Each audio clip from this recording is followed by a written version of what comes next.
இன்னைக்கு சர்க்கரையை அதிகப்படுத்துறதுக்கு என்ன மன உணர்ச்சிகள்? நீங்க கோவப்பட்டா சுகர் அதிகமாகும். நீங்க பயந்தா சுகர் அதிகமாகும். அதே போல நீங்க கவலைப்பட்டா சுகர் அதிகமாகும். நீங்க நெகட்டிவ் தாட்ஸ்ல இருக்கீங்கன்னா உங்களோட சுகர் அதிகமாகும். அந்த மாதிரி நெறைய விஷயங்கள் நம்ம உடம்புல சர்க்கரை நோயை தேவையற்று அதிகப்படுத்துது. இன்னைக்கு நம்ம யாராவது பயப்படாம இருக்கோமா? நம்ம யாராவது கவலைப்படாம இருக்கோமா? இல்ல இல்லாத விஷயத்த கற்பனை பண்ணி, ஐய்யய்யோ! நாளைக்கு என்ன ஆகப்போதுன்னு கவலையில இல்லாம இருக்கோமா? இல்ல கணவன், மனைவி உறவிலேயே என்னோட மனைவி என்கிட்ட இத சொன்னா கோவப்படுவா. இல்ல நான் மனைவி கிட்ட இத சொல்ல முடியாதுங்கிற பய உணர்வுல, உணர்ச்சிகளை வெளிப்படுத்த முடியாமல் நம்மள எவ்வளோ பேர் இருக்கோம். ஆனா நல்லா பாருங்க, இந்த 4மே இன்றைக்கு சர்க்கரையை அதிகப்படுத்தும். ஏன்னா, இது கார்ட்டிசோல் அதிகப்படுத்தும். கார்ட்டிசோல் இன்சுலின் ரெசிஸ்டன்ஸ கொண்டு வரும். இன்சுலின் ரெசிஸ்டன்ஸ் டைப் 2 டயாபெட்டிஸ கொண்டு வரும்.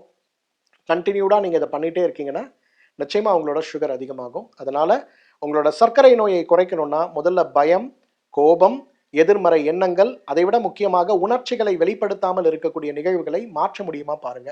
எப்படி மாத்துறது சார்? வாட்ஸ்அப் பண்ணுங்க, நான் சொல்லித் தரேன்.